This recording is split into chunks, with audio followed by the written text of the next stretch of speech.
Depois de 20 anos, o filme mais fashionista do mundo está de volta, com a nossa icônica chefona tóxica, não tóxica. Olá, pessoas, tudo bem com vocês? Eu sou Natália Monteiro, sejam muito bem-vindos a este canal. E hoje a gente vai falar da continuação mais fashion do mundo, O Diabo Veste Prada 2, que dividiu muito a opinião do público, principalmente por causa da questão de Miranda Priestly. Mas antes da gente começar a falar, já deixa o seu like, se inscreva, ativa as notificações pra você não perder nenhum review que eu tô trazendo aqui. Eu trago reviews de séries e filmes, e entre outros, porque é aquele negócio, né, passa na telinha, passa na internet, passa no cinema, passa no streaming, eu trago aqui. Sem mais enrolação, vamos falar sobre este filme que dividiu opiniões e vamos entender por que Miranda Priestly não é mais Miranda Priestly.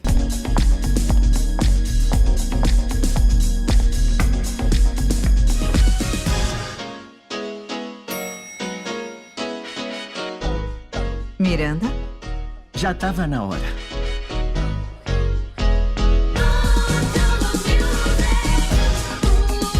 O Diabo Veste Prada 2, esse filme icônico que teve seu primeiro filme lançado em 2006 e depois de 20 anos ganhou uma continuação. Ambos os filmes trazem críticas da época e isso é uma das coisas que eu gostei bastante, porque não é tipo um universo fictício ou um tempo fictício. Tinha um tema de 2006 e o Diabo Veste Prada 2 também tem as suas críticas e os seus temas de 2026. Exatamente o tempo real. Os personagens estão em tempo real, então se passaram 20 anos desde quando eles eram mais novos e aí agora tá nessa continuação. É uma coisa muito legal que mexe um pouco com a nostalgia, mexe com aquele negócio assim, nossa, que legal, há 20 anos atrás eu tava vendo o primeiro filme e agora eu tô vendo o segundo filme. E na minha opinião, eu estou do lado de quem gostou do filme. Aí vocês me perguntam, qual é melhor, o primeiro ou o segundo? Tá aí uma pergunta difícil pra mim, que eu gostei de ambos, justamente por causa disso, porque seguiu a época. Então, Diabo Veste Prada 1, de 2006, tinha as questões da época de 2006.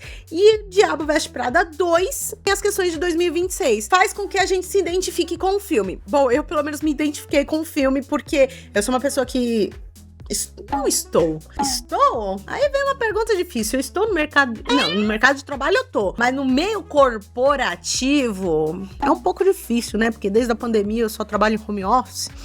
É meio difícil, né? Mas... mesmo assim, faz eu me identificar porque houve mudanças desde 2006 até 2026. No caso lá da Andy Sachs, da Andrea Sachs, que teve o seu desenvolver em 2006, que ela sai da Runway e vai trabalhar com jornalismo, o jornalismo investigativo que ela gostaria de trabalhar, né, que ela ia atrás, sobre a sua paixão em trabalhar e aquela questão ali de tipo, será mesmo que a Andy era igual a Miranda? Na minha opinião, sim. A Andy é daquelas mulheres que querem estar no mercado de trabalho, elas querem trabalhar, elas gostam de trabalhar, né? São mulheres que têm um apreço pelo mercado de trabalho e pela sua independência financeira, né? Sua independência de tudo, na verdade. Uma das outras coisas que eu gostei bastante do filme é que fala realmente de situações do cotidiano. No caso ali, a Runway, ela sofreu uma transformação, uma atualização. Antigamente ela era totalmente impressa e agora ela é uma revista por assinatura digital. E aí causa um dos problemas, né? Uma das questões que tem no filme. Quando uma revista sai do impresso, de marcas, de patrocínios que são no físico e passam pro digital, elas vão precisar do quê? Investidores. E aí que dá aquele choque de geração e um monte de problemas que as pessoas antigas, que no caso da Miranda Priestly, têm que lidar. Que é essa mudança ali, aquela mudança brusca que ela estava muito mais acostumada a trabalhar totalmente no físico, com a patotinha da moda, com aquele povo ali assim, tipo, não, marcas e tudo mais, com a questão do digital.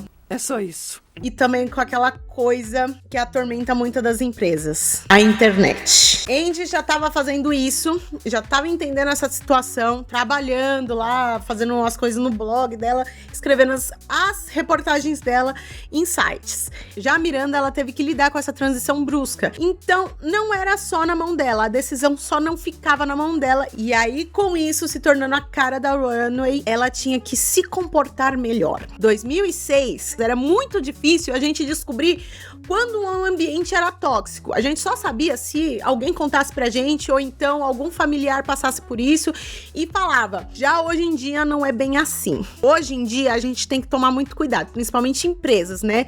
Porque tem que lidar muito com a imagem. Porque se ela fizer algo assim que o povo não gosta, perde lucro também. E até limpar essa mancha ali no currículo vai demorar muito. Porque no caso ali da Runway, tem que lidar com investidores. E também é uma outra questão no filme, que são pessoas que não entendem do assunto, mas estão investindo visando lucro.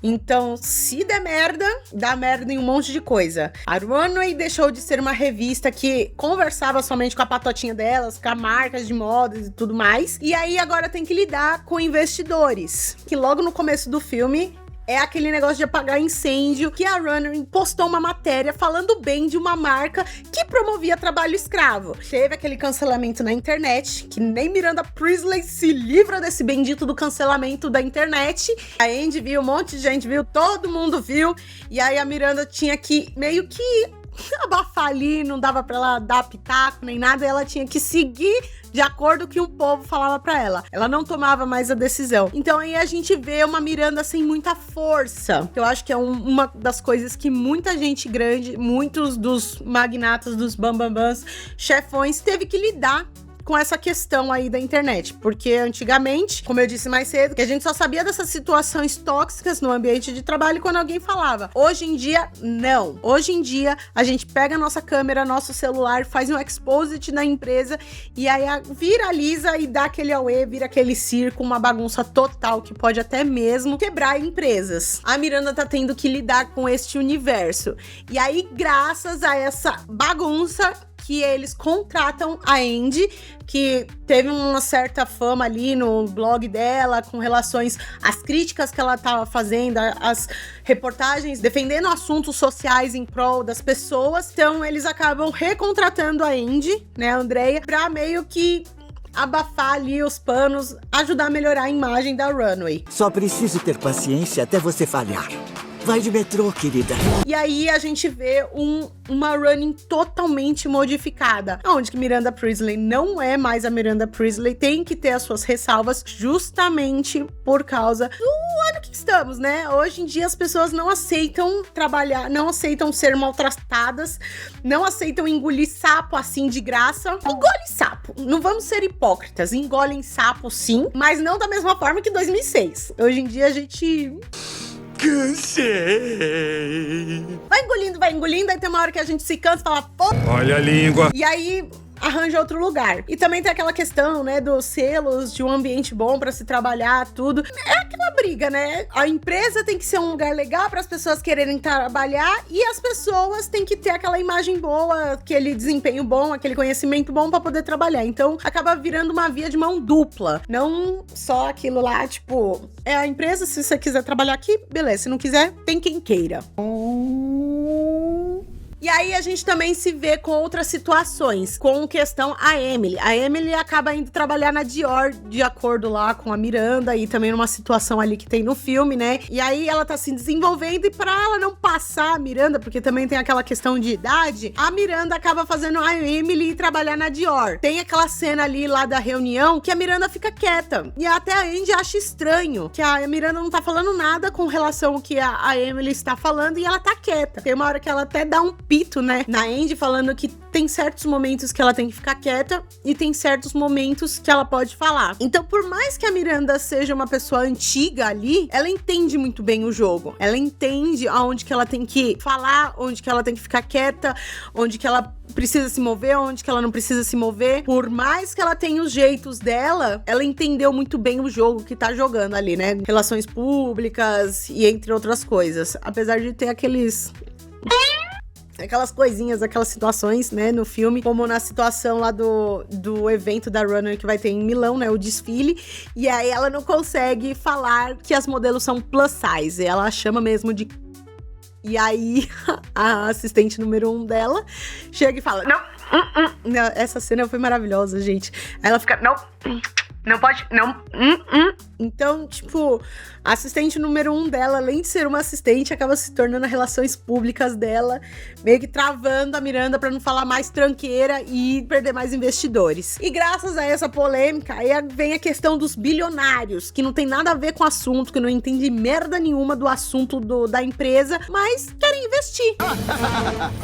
Grana! Querem investir porque visam lucro e, não entendendo da situação, acabam metendo bedelho, dando pitaco de uma coisa que eles não entendem, porque o dono da Runway, ele acaba falecendo, e aí toda a revista acaba indo pro filho dele, e o filho dele não entende nada de moda, o pai entendia assim, ele era apaixonado, é falado no filme que ele é apaixonado por moda, e aí o filho não é apaixonado por moda, ele só visa lucro mesmo, então acaba meio que ferrando com o esquema de moda, né, que a moda tem que mostrar todo aquele luxo, aquele glamour, aquela luxúria, e acaba meio que deixando eles viajar de econômica, tira todos os motoristas, o povo vai andar de Uber, então dá uma mudança. Tem também esse assunto de mudança brusca de ambiente, quem elas estavam acostumadas lá com aquele luxo, coisa cara, um monte de coisa, e aí tem que lidar com essa situação onde que um cara visa somente lucro, então se a revista tá em crise e não tá dando lucro, a gente vai cortar gastos. E é engraçadíssima essas cenas onde que a Miranda tem que lidar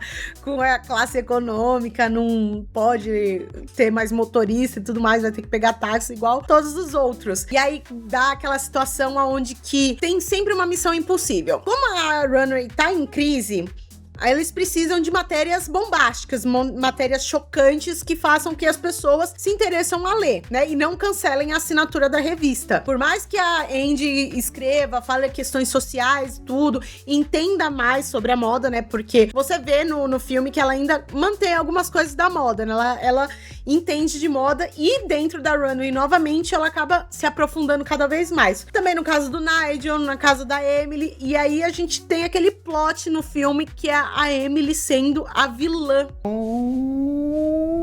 Que teve gente também que não gostou dessa questão da Emily sendo a vilã. Eu até que gostei. Eu gostei, porque pra mim, na minha opinião, é a carinha da Emily ser daquele jeito de, nossa, eu me senti traída, porque dá pra notar que a Emily sempre quis ter a aprovação da Miranda. E nesse filme ela fica tentando.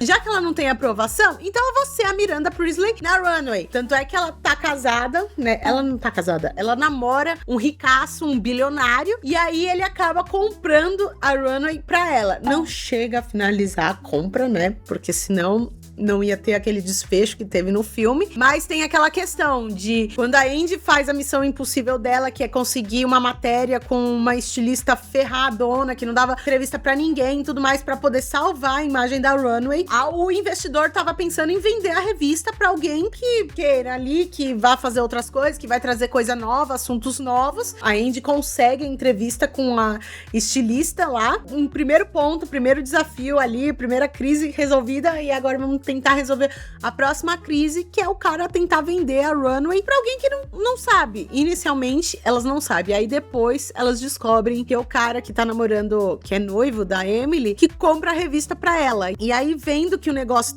tá pegando fogo, tá dando aquele auê todo, a Andy e a Miranda se juntam pra ninguém perder o emprego. E que também, nossa, ali pegou muito pra mim. Pegou muito aquela questão do desespero de perder o emprego, porque eu me vi totalmente na Andy. Realmente, eu sou desesperada também. Quando eu vejo que as coisas estão dando ruim, que eu fico desesperada. Eu fico completamente louca, eu quero fazer de tudo, eu quero ajeitar de tudo pra poder não perder o emprego. Cansei. Às vezes até eu me sinto daquele negócio da síndrome da falsa impostora, né? Eu fico sentindo isso, mas aí depois, quando eu vejo que as coisas estão se dando bem, aí eu me acalmo. Me vejo totalmente ali na Andy, porque ela meio que deu passos, agora eu tenho um emprego estável. Então, ter essa sensação de emprego estável, daquela coisa assim, que eu vou poder descansar, que eu vou poder deitar minha cabeça no travesseiro e chegar e falar, não, tá tudo bem, eu não vou ter problema com isso, é muito bom. E aí é isso que ela fica, aquela sensação de tipo, nossa, todo mundo vai perder o emprego por causa da crise da revista. Eu me conectei muito com o filme e esse é um dos motivos que eu gostei muito desse filme. E depois as duas se juntam, né, quando estão lá em Milão, elas descobrem tudo que a Emily fez, né, que a Emily é a vilã da história ali no caso. E aí a gente vê que a Andy, ela vai fazer de tudo pra não perder o emprego. Assim como a Miranda Priestly. Do mesmo jeito que ela era aquela carrascona em 2006, e agora em 2026, pra não perder o emprego, pra não perder a estabilidade do emprego dela, ela age como o jogo pede, né? O jogo corporativo ali da Runway pede. Então ela mergulha de cabeça nas mudanças, tenta entender e meio que se contém aquele jeito tóxico que ela é. E a Andy entra no mesmo esquema. Não tão tóxica igual a Miranda, mas entra no mesmo jeito de, tipo, vou fazer de tudo pra eu não perder meu emprego, pra eu não perder minha estabilidade. Porque ela compra um apartamento, ela aluga o apartamento, né? Ela vê que os gastos dela iam aumentar e se ela perdesse aqueles gastos, ia ter toda aquela dor de cabeça de sair do apartamento, rever as contas e aquela coisa de adulto que todo adulto chora quando tem que pensar nisso.